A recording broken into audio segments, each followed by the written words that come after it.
Today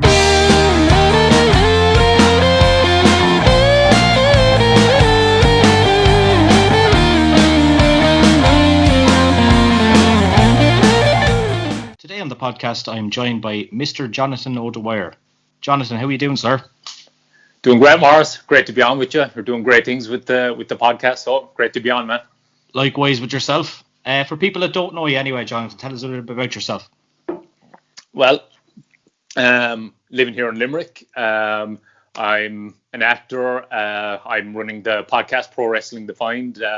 More of a YouTube channel than podcast, but hopefully I'll be getting some audio versions out there soon as well. But so I've been acting since 2012. I mean, with the pandemic and everything, it's kind of put a halt to all of that. I haven't wanted to travel that much, so I haven't really done anything in that regard with the last year. But I've just been doing the podcast now with the last couple of months. So so far so good. So that's kind of the condensed version of myself anyway. Funny you mention acting and you're from Limerick, right? I signed up to this extras thing, I think it was last year, just for the crack, like, because I did do a bit of extra work before. I was on Fair City a couple of times and stuff like that when I was in college. Yeah. And I keep getting these emails about going to Limerick for a sci-fi program. Do you know anything about that down there? That's probably something to do with that studio that opened up down there. I can't remember the name of it now, but I don't know. I've heard of it. I've probably gotten the same email as well. Yeah. I get a lot of that same stuff. Like, but I've heard something about it. But it's probably something to do with that studio they opened up a few years ago.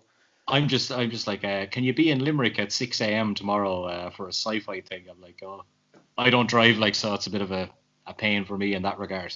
Yeah, I'm the same. I don't drive either, and it's funny because I'm kind of in bordering Limerick and Cork, like, so I'm just a few miles of being County Cork or County Tip, even, like, I'm right in the border, but on the County Limerick side. But Cork is way more accessible to me than Limerick. Like for buses to Limerick to Limerick City and stuff from here are absolutely atrocious. Like, so that's kind of funny as well. But I think you're in the same boat as me. Like, I'm about, say, Laois is about 6 kilometres away, Carlow's about 15.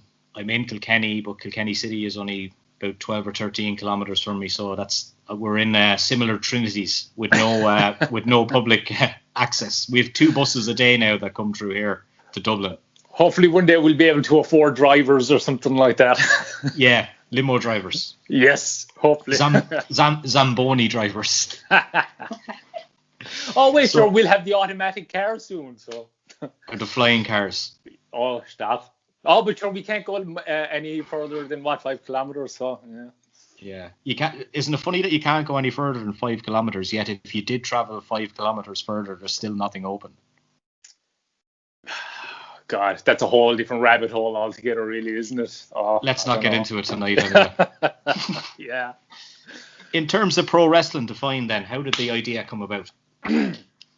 Well, I'd wanted to do something with wrestling with so long. Like, I always wanted to become a pro wrestler. Like, I was talking with Niall about this as well, and I've been a wrestling fan from the time I was, like, before I can even remember. I mean, my first memories of living are watching wrestling, like, you know, and so, like, when I was a teenager, like, I desperately wanted to become a wrestler, and because of the condition I have, Charcot-Marie-Tooth, like, I went to the Irish Whip Wrestling training school, and, like, that first day when I saw the ring being set up, like, I knew this was a no-go for me, like, physically. Like, maybe I could have, you know, worked a couple of matches or whatever, but I would never have been able to be what I wanted to be, you know what I mean? I wouldn't have been able to be great at it, like, you know, so and that was hard to deal with. Like, that was really hard for me to accept for a long time. And so, like, everybody was telling me, you know, go into some other aspect of it, like become a manager or referee or get into journalism or something. And, like, here there wasn't that as many avenues as there is now and everything. Like, you know, I mean, there's been such a surge in Irish wrestling in the last couple of years. So so I started acting. Like, I thought, you know, that was probably the best kind of medium, between the two without destroying my body. Like, I Yeah. could still tell a story.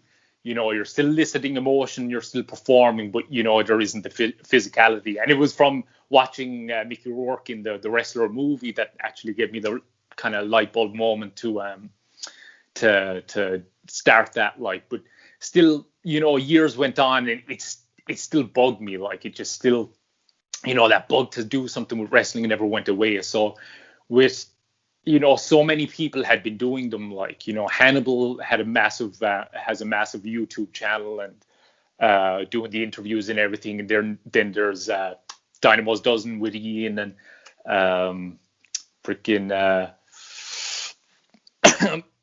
my friend Jerry Cochran with Sports Matters and stuff. And I just saw everybody doing it, so I said, like, I might as well, give this a try and see how it goes. Like, so I started off and.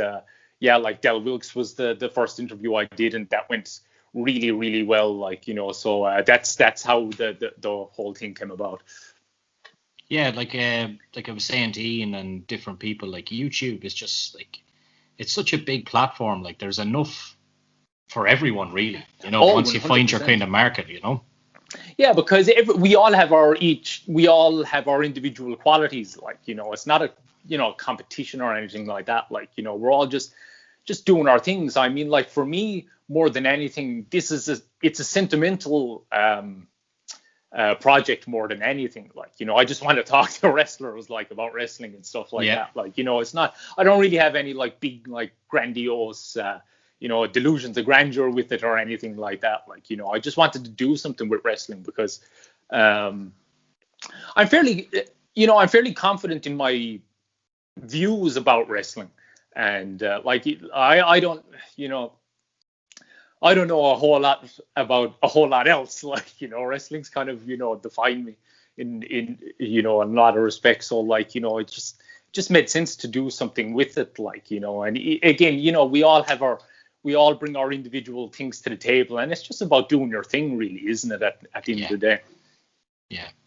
And once we'll dive straight into the wrestling anyway. I sent you a text message a couple of weeks ago, right? And the question was, who are your top 5 superstars? Not in just terms of wrestling, but in terms of their storylines and in terms of their characters themselves. So, like, we'll run through them, and you can give me your first one, and then I'll give you my first one, and we'll see how many similar people that we have. Cool. Well, first one, I'm not sure. I won't put these in order. They don't have to be in order. Just 5. Yeah. No, the first one that comes to mind as like a total package of, having the character, the charisma, the in-ring work, being able to tell a story, everything, all intertwined. One of the main ones that comes to mind straight away is Macho Man Randy Savage. He had everything in spades. Like, I mean, you talk about a guy that had charisma and had a character and was unique and was just completely set apart from everybody else. I mean, he embodies it. Like, he just had everything, and he was so good in the ring. Oh my gosh! Like, I mean, people talk about Shawn Michaels being Mr. WrestleMania. I mean, Macho Man was the original Mr. WrestleMania. WrestleMania 3 with Steamboat, WrestleMania 5 with Hogan, WrestleMania 7 with Warrior. Even the match at Crush at WrestleMania 10 was surprisingly very good. Like, so he's one of the first that comes to mind. He just had everything. Like, if you look at his in-ring work, everything just looks so solid. And, he could fly. He could make anybody else look good. His great elbow drop.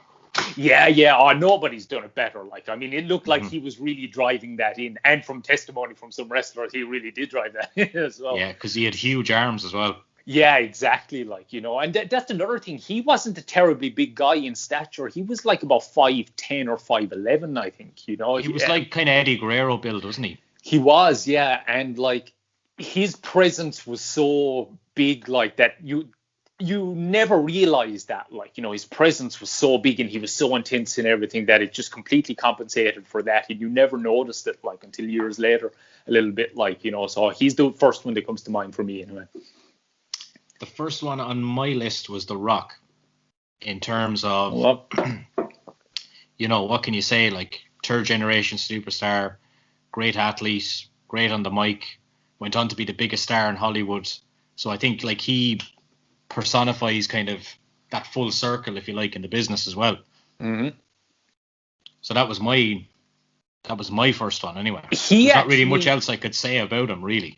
He actually hadn't crossed my mind, but yeah, that's actually a very good pick, because he's actually very underrated in terms of his in-ring work as well. Yeah. You know, he was a phenomenal talent. Like, I mean, he had just about everything.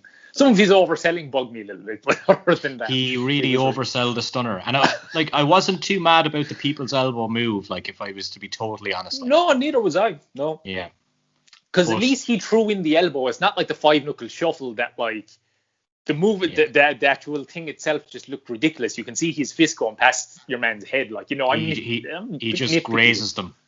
Yeah, exactly. Whereas The Rock, he'd throw in that elbow, like, you know. Yeah. So I didn't mind that either. But next one that kind of comes to mind for me is Jerry Lawler. Okay. God, another guy that doesn't get his due. I mean, if I had to do like a top 5 or 10 list of just the all-round greatest of all time, he's definitely on it. I mean, if you look at him from Memphis, you know, he's run throughout there because, you know, they were running shows every week in front of the same audience every week. So they had to, you know, really change things up. Like, and he just had everything. I mean, I'd say there's a good argument for him being the best heel of all time. He was such a good heel. He had such a good ability to get heat. Like, and, I seen his Saturday Night Live segment a couple of weeks ago doing the rounds on Twitter, and I'd actually never seen it before. Oh, the Andy Kaufman thing? Yeah, I'd never seen it before. Really? Wow. Yeah. Yeah, and that was awesome. That was really good. And like, it came across so real as well. I mean, you wouldn't have thought, you know, that they were working together, like, you know. Not back then, anyway. No. No.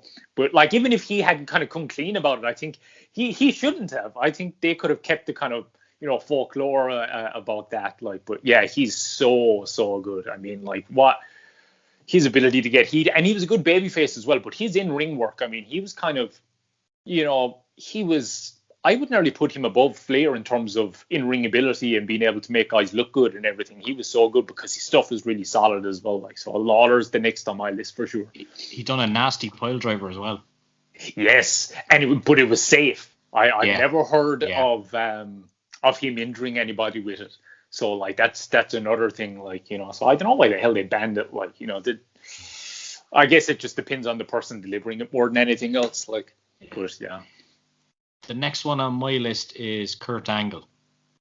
Yeah. Just in terms of wrestling and in terms of, like, back when he was working with Stone Cold and doing that funny stuff and the singing and the milk truck and the rapping and taking the piss out of Shawn Michaels, and it was stuff that you didn't see from him, like, when he first came into the business. Like, he was just a pure wrestler, which is fine as well. But I think over time, and the one thing I think helped him as well is actually when he shaved his head, you seen a whole different side of him, because he was a real serious guy up until that. And then once they had, like, Edge shave his head, they just, like, he was doing rap battles with Cena and stuff like that, like, you know. Yeah. So and his wrestling speaks for itself, really. Oh, 100%. He was one of the ones on my list as well. Like, I mean, he's just he was just a total package. Like, probably as much so as probably anybody, because his in-ring work was so amazing. Like, I've been watching a lot more of him again now recently, like just reliving some old matches, like the one with Shawn at WrestleMania 25 and some of the ones with the Undertaker. And God, him at his peak. That Undertaker match, I said to Ian earlier, he's doing a podcast about specific matches, and I told him about that one that he done with the Undertaker, No Way Out 2006. Like, that is a brilliant match. So good. And they had one on SmackDown for the WWE title in 2003, about September-ish. Just before or after the Iron Man match he did with Brock, and that match is absolutely phenomenal. It flies really far under the radar now, like, but that's one to really go back and look on. That was absolutely phenomenal as well. So yeah, he was actually on my list as well. That's the first one that we've had. Yeah, both nice on the list. Crossover there. Yeah. Go on ahead. Who else did I have? Undertaker.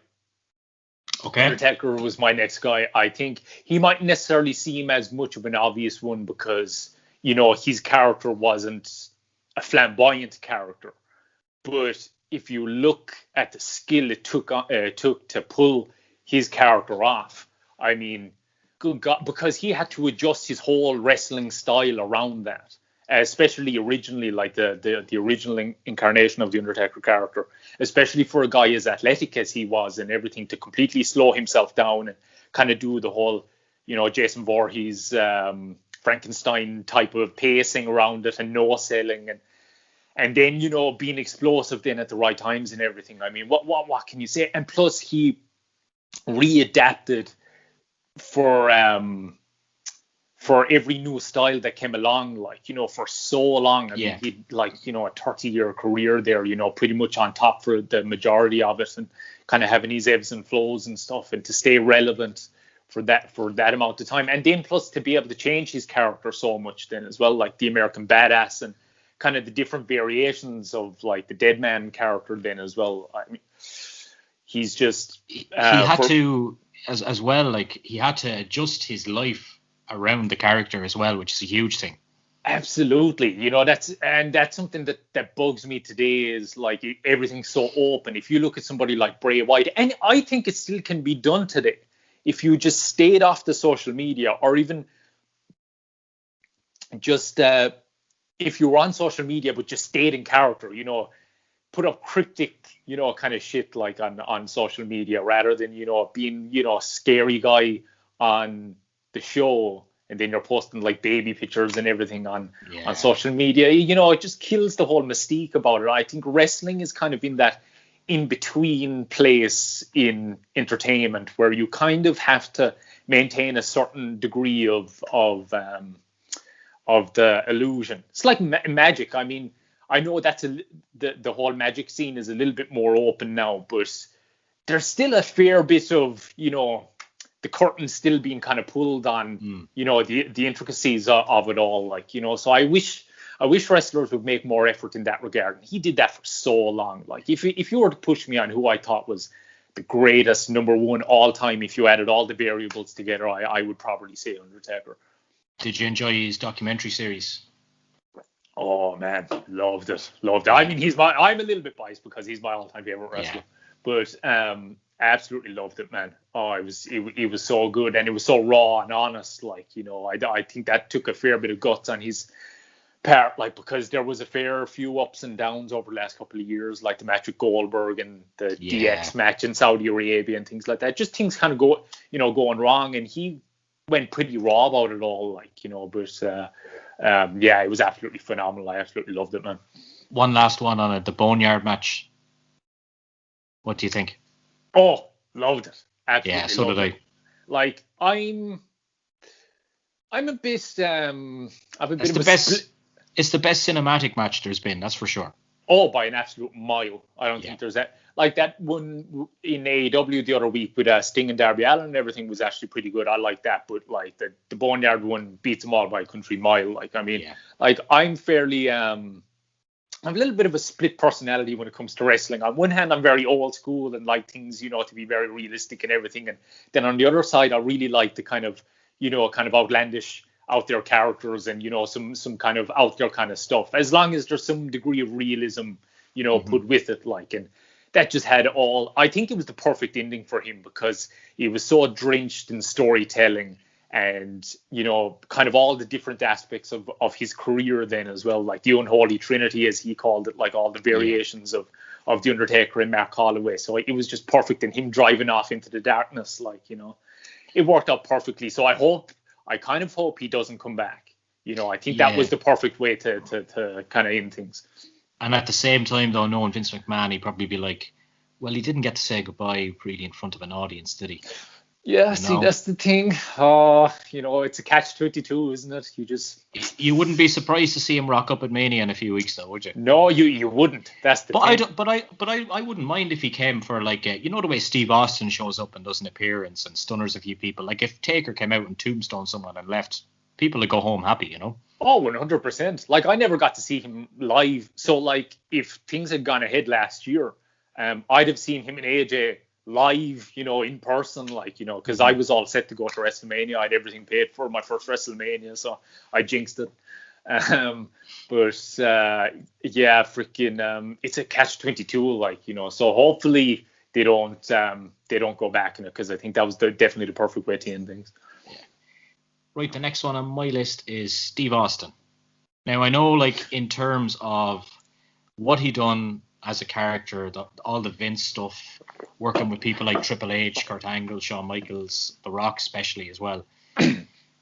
And, like, people would say, well, he wasn't really that good a wrestler, but his wrestling style kind of, I think, matched his personality. So if he was 100%. if he was doing like Lutez presses or kicks in the corner or just smashing people up, like, and the stunner itself, like, I think it all kind of, whilst he might not be one of the greatest wrestlers ever, I just think in terms of putting everything together, I think he deserves to be up there.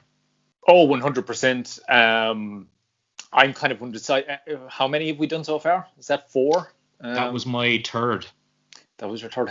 I've done Macho Man, Angle, Taker, and Jerry Lawler. Yeah, so I've one left. Yeah, so I'm a little bit undecided, because Austin was up there with me and a couple of others. But yeah, I completely agree with every point on Austin, and like, I would put him up there as one of the greatest wrestlers of all time, because like, it's not about the move set or anything like that. It's about getting emotion out of the fans. I mean, like, it's why I always say it about Hogan. Hogan, he's one of the greatest workers, if not the greatest worker of all time, because you watch, I'd be hard pressed to find a Hulk Hogan match where the fans aren't engaged in it, and everything he did was built around his character. It's like the thing with Undertaker as well, like, it was all based around his character. And if you look at Austin in his WCW days, he was an amazing worker before the injuries started to pile up, like, and then he worked things around the Austin character, like, so, and plus he could work heel as babyface. One thing I'm actually going to put past you, actually, I haven't talked about this with anybody on a podcast yet. I've always thought it was an interesting thought when it comes to Austin. Before I go on to my last guy, like the heel run in 2001, like they always say, it didn't work because people wouldn't accept him, or they didn't want to boo him or anything like that. And I've always thought that was a bit of a bullshit excuse. I always thought, like, they did it wrong. What they should have done was the same thing Hogan done when he turned bad guy in the NWO. Hogan went against everything that he'd stood for previously. Austin didn't really change anything. He just went with Vince and started acting like a bad guy. Whereas what I've always thought that they should have done is turned Austin completely corporate. Shave off the goatee, have him wear suits, like a completely different kind of a corporate look, like, make him hateable, like, make him go against, stop swearing, stop drinking the beers, come out drinking straight water. Edge Austin. Straight Edge Austin, exactly. Like, I mean, on the ear that might sound, kind of hokey or weird, but I think, and Triple H had such a big groundswell of support at that time as well. People wanted to cheer Triple H at that time, in 2001. Rather, like, they put them together then thinking, because Triple H is such a bad guy, but like, a lot of times they were getting cheered for all the bad guy shit that they were doing, like, so I think they should have turned Triple H face and put him against Austin, that corporate style Austin, like, so that's a thought I've always had, like, that they should have just gone completely the different direction. What do you think? My thoughts on it is that, where did it happen? His hometown of Texas, and it was never going to work after that. Yeah, good point. That's just what I thought, because it was like, right, people are going to cheer him anyway because he's from Texas, like, and that's it. You know? So I think from the start, I think it was probably the wrong time. Now, I understand why they done it at a Wrestlemania moment, and they still show it over and over again. But it wasn't, I don't think, credible because it was in his hometown. That'd be my thoughts on it. Yeah, that's a very good point. They kind of snake bit it in that regard as well, because the people did cheer like crazy, like they didn't give a shit about him. No, they wanted him to win anyway. Yeah, they didn't care, like, because that was Austin's whole gimmick. He was an anti-hero, like, they didn't care if he was going to do bad guy things. So, like, the logic there would be just make him everything that he's not, like, make him really sell his soul for the title. That was the whole storyline, like, so yeah, I've always thought that was kind of interesting. In terms of the last guy on the list, god dang, I had him laid out, but oh man, Well, we're after talking about Austin a lot now, so I'm gonna go with somebody else. I'm gonna go with AJ Styles. Okay. Yeah, I'm gonna go with AJ because I mean there's Michaels as well. God, Yeah, I'll tell you what my last two are. Mine are Michaels and Punk, and yours is AJ. Wow. I hadn't thought of Punk. Yeah, no, I probably put Michaels and AJ above Punk, but yeah, that's an interesting one as well. I hadn't thought of Punk. Yeah. In terms of AJ, I think he's every bit as good as Sean. You know, in terms of in-ring ability, he just has everything, and he's so believable. You know, he's so ferocious. Everything he does, like, it looks like he's really trying to hurt his opponents, and I absolutely love that. Like, you know, when you can really, you know, even at the stage of wrestling fandom that we're at, if a wrestler can make you suspend your disbelief, like, and get you into the moment, like, you know, to where you're really either going, you know, cheering for one of the baby faces, like you would have, you know, years ago when we thought it was real. I mean, that's so freaking cool. And AJ is so good in that regard. When he has him in like that calf, what's it called again, calf crusher, like that submission, he's really jerking it, like, and you could tell by the expressions, you know, he really is trying to win with it, and the way he throws in the forearms, just everything he does is so real, and his character development has just come on leaps and bounds. Like, you know, look at the Boneyard. His performance in that is so underappreciated. Yeah.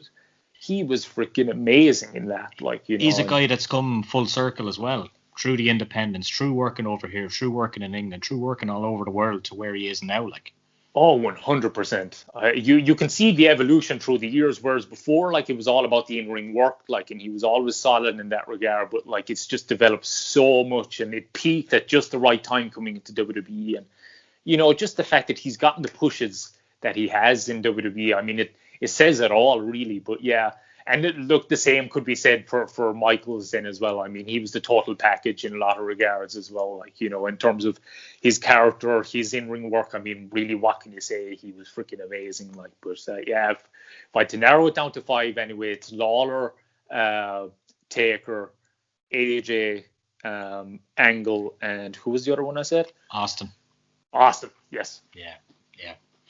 I had Punk in there just because of the same kind of thing as AJ, like, worked through the independents, came up, and obviously he blew up like the biggest star of that generation. But then it was kind of a shame the way it went, you know, and the whole UFC thing didn't do him any favors, I don't think. Like, he was too old getting into that game, man. Yeah, that was, oh man, talk about being snake bit. I don't know. Look, I suppose, you know, fair dues to him for trying and everything, like, but yeah, it takes balls, in fairness. It does, like, and yeah, his character work was great as well. I think an underrated part of his career as well was the Straight Edge Society. You know, everybody talks about the pipe bomb and everything. I thought the Straight Edge Society stuff was absolutely awesome. But one person I want to mention, he was on my list as well. I completely forgot about him. I can't believe I actually forgot about him. Is Flair. Yeah, and Flair has to be in there as well. Jesus, you talk about a guy from the character standpoint with the in-ring work as well. I mean, God, Flair was just, what can you say? Like, you know, he just had everything, especially in his prime era, going around the territories, making everybody look good. Like, you know, I used to have the gripe with him that some people did, like, you know, about him, you know, wrestling the same match all the time and doing the same spots and stuff. But that was kind of a direct result of that era, because he was going from territory to territory, and, you know, he could get the top guy in that territory, but like, that guy might be shit, and he has to, you know, make him look good for that, you know, local audience. So, like, he knows these things work, these things make people look good, and like, Sting is another guy that you could put on the list as well. Yeah, I better stop because I'll just keep fucking naming people. I have like a guilty pleasure as well, like Kane for me. Oh yeah, oh man, you know, yeah. Like Kane is one of my favorite, like, and he's not on the thing as well, but like, when he took off the mask, everyone thought, like, shit, that was game over for Kane, but like, he had a really good run when he took off that mask. Fucking setting JR on fire, electrocuting Shane's testicles, all that kind of stuff. Like, you know, he was fucking badass for a while. Oh, it was unreal, yeah. Like, and, you know, talk about a guy that had great storylines. I mean, like, I think probably him, the whole run with him and Undertaker, the whole evolution of it is probably the greatest storyline in wrestling history. Like, you know, it's just amazing. But yeah, Kane, mean, another guy that just had everything, like the in-ring work, the character. He was just absolutely phenomenal. I'm glad you mentioned him, actually. Yeah, my son, like he's only one, but his favorite match, I've been getting him into the wrestle anyway, and he's finally sat down and watched a match, and it's Kane versus Shane ambulance match, Survivor Series 2002. Oh, really? Wow. Yeah. That's an interesting one. I just put it on ambulance match, but I love that pay-per-view because they had Vince and fucking Taker buried alive as well. Oh, and plus the whole theme of that pay-per-view was so cool. There was a real kind of dark kind of theme to it, and they had that Limp Bizkit Build a Bridge song to it as well. That's one of my favorite Survivor Series. There was a good run there. Triple H and Goldberg as well as good. Yeah, I loved there. Yeah, I loved the build up to that, the bounty and everything. Like, 2003 is actually one of my favorite years. I thought some of the best stuff was in there. Like, I love Goldberg. I actually said that to Goldberg when I met him. That, like, I know you're not very fond of that run, but I absolutely loved when you came back. They did some really cool stuff that time. Yeah, I liked when he came back initially with The Rock as well. That was cool when they filmed the Backlash match. That was awesome. Red FM ruined that for me though, because that was when Victor Barry was doing. Remember that wrestling show on Red FM back then? Victor Barry. I think that's how he started off on Red FM. No. He used to do a wrestling show like every Tuesday, and Raw was on. Remember here back on, it was Friday nights, I think, wasn't it, over here? Yeah, it wasn't live. So he played the freaking audio of Goldberg coming out, like, so it ruined it for me. Damn you, Victor Barry. God damn it. Right, we're gonna touch on one more thing anyway before we finish up, and I don't know what your opinion on this is, like, and you don't know what mine is, but if I say Conor McGregor to WWE, what do you think? Oh, I'm all for it. I am all for it. I wanted to see it with a while. Like, I was getting a bit nervy with it, when all the controversy started happening, the bus and everything like that. Like, because WWE is so PR orientated now, like, and with good reason, all the sponsors and all that money they've tied up with that. Like, but I think, he seems to be in a fairly good place personally now, like, and, I think now's the time to do it. Finn is at his peak, because that seems to be the natural one to do. I mean, you could do him versus Sheamus as well, but I don't know. I think with the size and everything, they could do something really cool with Finn against McGregor. I mean, like, they could really do it with anybody in McGregor, but I'm all for it, man. I want to see it. He's perfect. He's a perfect tie-in. He's a great athlete. He has all the flamboyance. He's obviously massively influenced by pro wrestling, like, whether he wants to admit it or not. Like, you can see him and Triple H flirting on Twitter every now and then. Really. Oh yeah, 100%. Like, and he loves Vince as well. Like, he was definitely. I find a lot of people that are big into MMA started off with wrestling. Like, even my tattoo artist, like, he loved wrestling and then he got into MMA and now he looks down on it. So, like, I'm all for it, man. I want to see it happen. I'm all for it as well, but I could see them probably from an Irish aspect. Obviously, we'd find that interesting, him versus Finn, him versus Sheamus, but I reckon that they try maybe go down the blockbuster route with him and Brock, maybe. Wow. Yeah. That'd be serious box office there. Yeah, it would be. It sure would. God, that would be interesting. I suppose, like, they could make it work because, I mean, they made Mayweather versus Big Show work, but yeah, Jesus. What happened to that other guy who came in from UFC? Fuck, I don't even remember his name. Remember he came in and... Cain Velasquez. Yeah, where the fuck's he? I have no idea what happened there. Yeah. Like, they had... Him and Brock had 2 matches, I think. They had the Saudi Arabia one. I think they did another one, didn't they? It's completely gone out of my head now. I can't even remember how that second one went, but or if it even happened or not. But I've no idea. What happened there. I don't think they got the buzz off of that they wanted. Yeah. But, so you're all for it anyway. Oh, I'm all for it as well. Yeah, definitely. I think it's just a natural. Like, it's. I don't think it's a matter of if. I think it's a matter of when. Oh, 100%. And, like, I mean, it's a big payday for McGregor as well. From his MMA point of view, it mightn't be the best move for him because I think he does need to redeem himself after the last fight, like, getting knocked out in that fashion. I think the clock is ticking, though, as well. Yep. Like, if they were to do him and Finn, I mean, now is definitely the time, like, or within the next year or so. I mean, doesn't look like they're going to do it this year for WrestleMania this year. Like, so if they're going to pull the trigger on it next year, but they better give Finn a good strong year, you know, to build him up. But like, actually, now that you say it, Brock, I mean, that probably might be the direction that they actually end up going. Like, so God, that'll be crazy. That'll be so interesting to see. That's the direction where, like, it's just money. Oh yeah. Because that'll draw in all those MMA fans that fucking hate wrestling as well. Oh, 100%. You know? Whether they admit it or not, they will totally watch. Like, totally. Yeah. Like, you know. So yeah, that's freaking like, that's a really interesting thought. Like, I have a funny prediction for WrestleMania. Go ahead. It's not that Conor will show up, but I think that Donald Trump is going to show up at WrestleMania. Oh, wow, that is interesting. Yeah. I hadn't thought of that. Wow. I would not be surprised at all. I'd love it.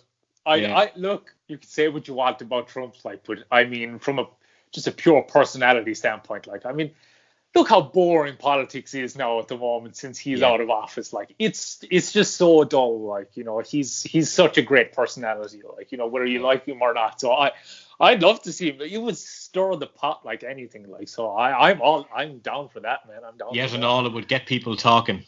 Oh yeah, that's what they want. And I'm actually glad, if we touch on Mania for a moment, that the crowds are back, man, because it really suffers, in my opinion, with no crowd. Like, I don't get the same buzz from watching it, you know, with the Thunderdome, and it just doesn't do it for me. Nope. Yeah, I'm the same. I actually got into the Thunderdome there last Monday for Raw, but I only lasted a couple of seconds. I don't think I was energetic enough on the screen. I was just there like. They just cut you off?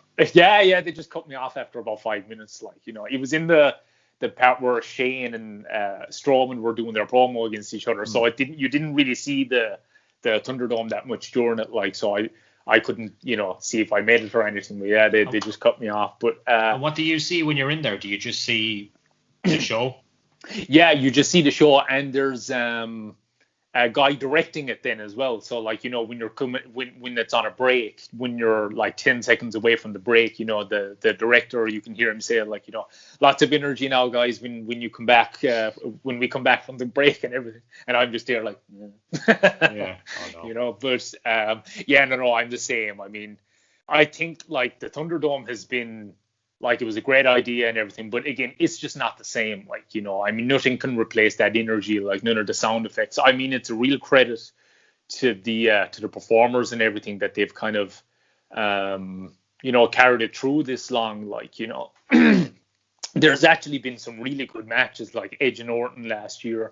I thought McIntyre and Goldberg was excellent. I really like that. Like, McIntyre has been really good over the last year. But yeah, Sheamus and Drew have been having great matches. Yeah, I'm looking forward to the one at Fastlane as well, because they have a lot to follow. Like, you know, they've had some really good matches the last couple of weeks, really physical. So God only knows, like, how far they're going to push it on Sunday. Like, so so I'm really, really glad it's back. I just wish I was there, but, you know, hopefully next year, all going well.